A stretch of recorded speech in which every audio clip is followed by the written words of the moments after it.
I rise today to urge consideration of the President's nominee for Ambassador to Mexico. I do so for two simple reasons. One, this is a critical position, vacant since July. And two, Roberta Jacobson is highly qualified for this position, and her nomination deserves our attention. I do so as a senator from a border state and as a senator who believes we have a constitutional duty to advise and consent. We have a distinguished candidate ready to serve. We have strong support for her on both sides of the aisle. What we need is an up or down vote. The LA Times has called Roberta Jacobson among the most qualified people ever to be tapped to represent the United States in Mexico. She has impressive experience, including important work on the Merida Initiative, fighting drug trafficking and organized crime in Mexico. She served ably as State Department Assistant Secretary for the Western Hemisphere, working to improve relations in our hemisphere and to engage Cuba, opening opportunities for Americans after over 50 years of a failed U.S. policy. She was approved by the Senate Foreign Relations Committee with bipartisan support. Yet the weeks go by and still we wait. Our relations with Mexico are critical, affecting our economy, affecting our security. Mexico is working with us to stop those who cross our southern border illegally. Mexico is our third largest trading partner. 1 million American citizens live in Mexico. It's our top tourist destination with millions of U.S. visitors every year.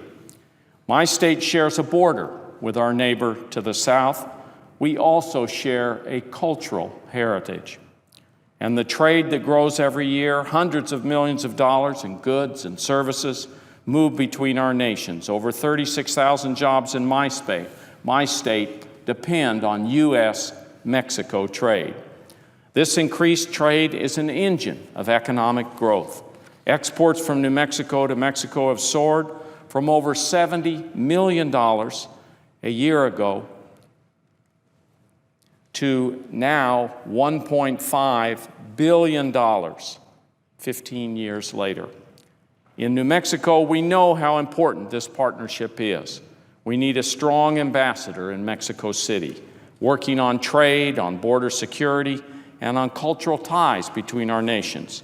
We need an ambassador to work with Mexico and other Central American countries to address immigration issues, to help resolve the migrant crisis, to crack down on border violence and drug trafficking.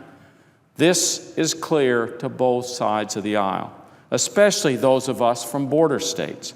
As someone who has worked with Roberta on multiple issues, I know she is the right person for this job. I especially want to thank my Republican colleague, Senator Jeff Flake, for his efforts. He is concerned, as I am, that this cannot wait. As Senator Flake said recently, it's crunch time now. Once you get into next year, it's easier to just put them on hold until the next president assumes office in 2017. I hope that will not happen. I hope we will listen to Senator Flake because it is crunch time and because we do need to get this done. What is holding up her nomination? It isn't her qualifications. It isn't concerns about how she would be able to carry out her duties as ambassador. The problem is rooted in something else, something that should have no bearing on whether she is confirmed: presidential politics and policy differences with the administration over her work on Cuba. This year, the world celebrated the reopening of diplomatic relations between the United States and Cuba. As the Assistant Secretary for the Western Hemisphere, Roberta helped negotiate this shift. We have begun a 21st century relationship with Cuba, one I'm convinced will bring freedom and openness. I congratulate the President for leading this historic change. A few senators disagree with his Cuba policy, and so they are blocking Roberta Jacobson's confirmation to serve as ambassador to Mexico. Mr. President, unfortunately, this is just one example of how the rules are being twisted and misused. She's one of the many qualified nominees whose confirmations are on hold. Many of them wait because one or two senators want to make a political point or extract political pain. Not happy with the president, block his nominee. Not okay with the policy, keep the seat vacant. The real aim is the administration. No matter how qualified the nominee is, just an easy target. Meanwhile, the backlog grows, 19 judges, half a dozen ambassadors, even the top official at the Treasury Department, whose job is to go after the finances of terrorists. That position, vacant. We are on track for the lowest number of confirmations in 3 decades.